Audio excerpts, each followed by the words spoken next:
que va a pasar por el tamiz número 200, que en ese caso correspondía a los dos últimos dígitos de la cédula, que daría como resultado el siguiente valor, 19.5%, el cual nos iba a servir para hallar el porcentaje retenido en el tamiz 200 para ambas muestras, que sería el 80.5%. Y a partir de esos datos, en ambas muestras, se calculó cuánto iba a ser la masa total que se tomó, que se usaría las dos registradas que usó para el tamizado, que serían 22 gramos y 10,3 gramos, que cuando se hace los cálculos para determinar la masa total serían 27.329 gramos y 12.795 gramos. Y a partir de esta masa total es que se va a calcular un nuevo porcentaje de retenido para cada tamiz, ya que con esto se va a poder calcular el porcentaje que pasa ajustado a la muestra total. Y para calcular este porcentaje retenido nuevo, se utilizó la siguiente regla de 3, donde la nueva masa total iba a ser el 100% y el número de gramos retenidos en los tamices se iba a corresponder a un nuevo porcentaje. En este caso, por ejemplo, el 1% que quedó retenido en el tamiz 10, con esa regla de 3 nos da un 3.66%.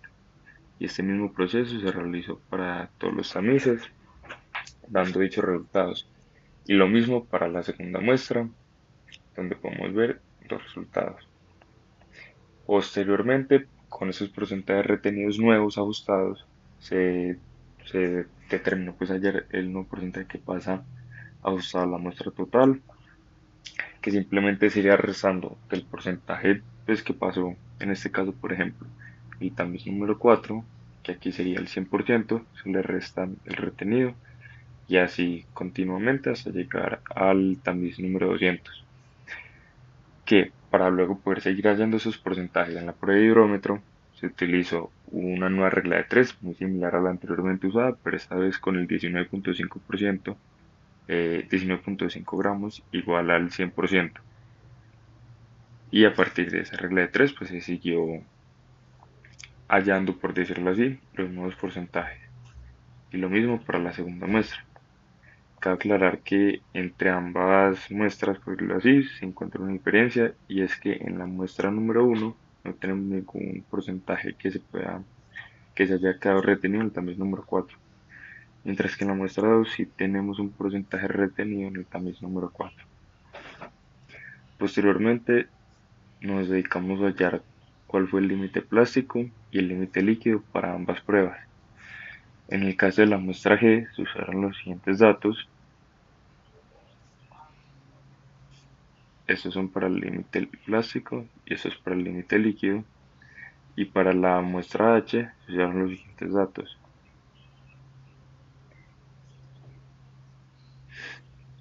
Entonces, en un primer lugar se tuvo que determinar cuál era la humedad de todas las muestras y para ello se tuvo que extraer los datos de las tablas de la masa húmeda, la masa seca y la masa del crisol para poder hallar esos datos de masas.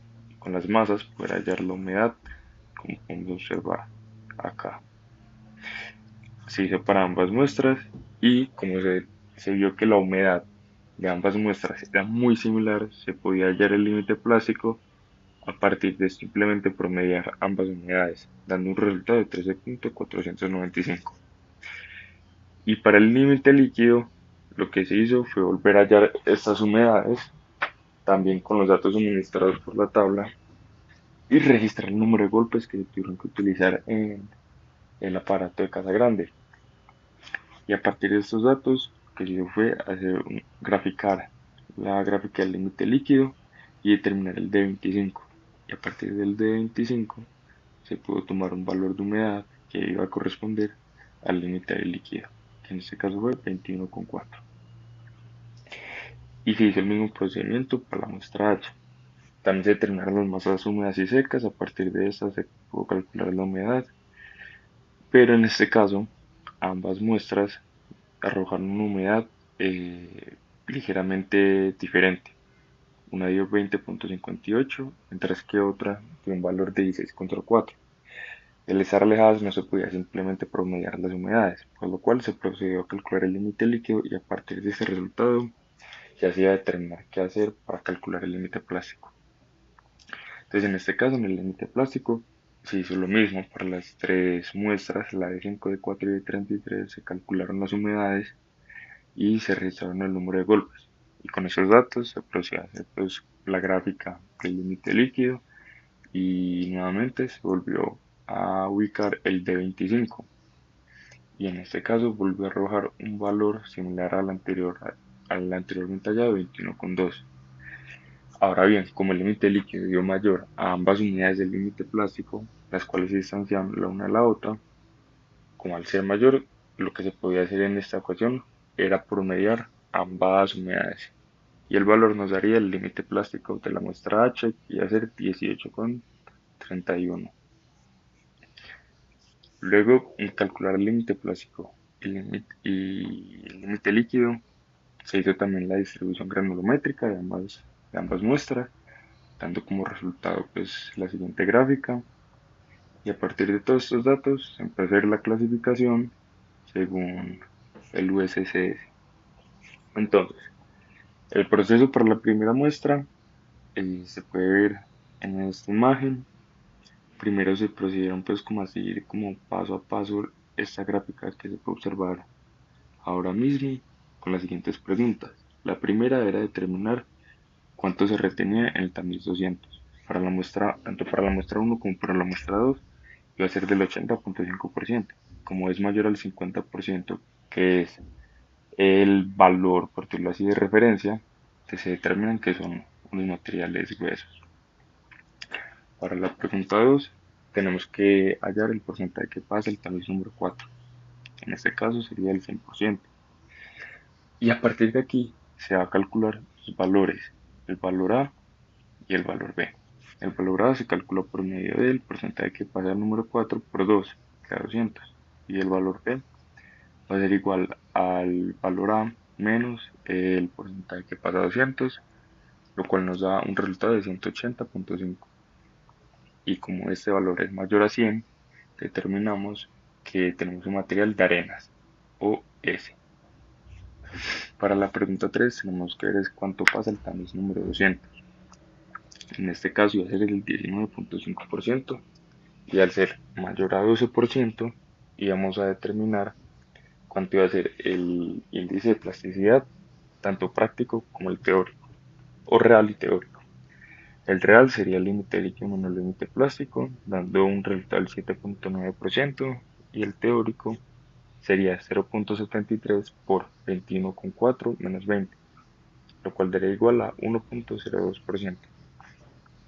Y al comparar ambos resultados y seguir las instrucciones que nos da este gráfico, podemos llegar a la conclusión de que el punto que vamos a ubicar en la gráfica va a estar sobre la línea A y como el IP práctico es mayor a cierto valor, es mayor a 7, va a estar pues, en cierta zona de la carta de plasticidad. Entonces nos dirigimos a la gráfica y mirando las líneas rojas podemos ubicarnos en este punto de acá, lo cual nos da como resultado una clasificación según el USC de una arena arcillosa o CSC.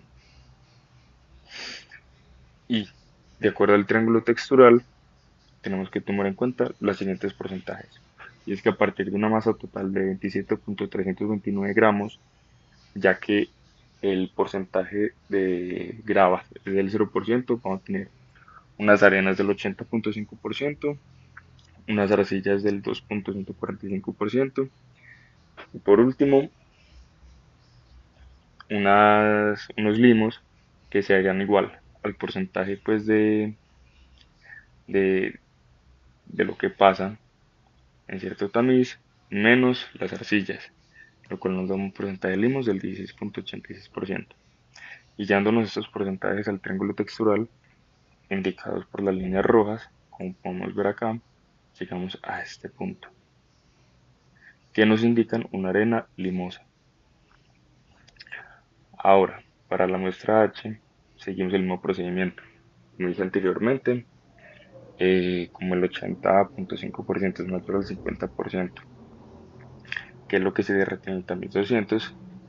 Al ser mayor pues como a este valor de referencia, determinamos que son gruesos. Para la pregunta 2, que es el porcentaje que pasa al tamiz número 4, tenemos que es el 88.28%, porque cabe recordar que aquí no pasaba el 100% en el tamiz número 4, por lo que calculamos los valores de A y de B, siendo A 176.56 y B 157.07. Y al ser este valor mayor a 100, que es el valor de referencia, entonces tenemos nuevamente unas arenas. Para la pregunta 3, que es cuánto pasa por el tamiz 200, tenemos el 19.5%. Como este valor es mayor a 12, que es el de referencia, hacemos un análisis también del índice de plasticidad, calculando el teórico y el real. Y aquí determinamos que, a pesar de que el real es mayor al teórico, este es menor a 4, por lo cual está abajo de la línea A en la gráfica. Y graficando pues estos valores de índice de plasticidad y límite líquido, nos da como resultado el siguiente valor indicado por las líneas azules, que de acuerdo a la nomenclatura tendríamos, según la USCS, la clasificación es una arena limosa o SN.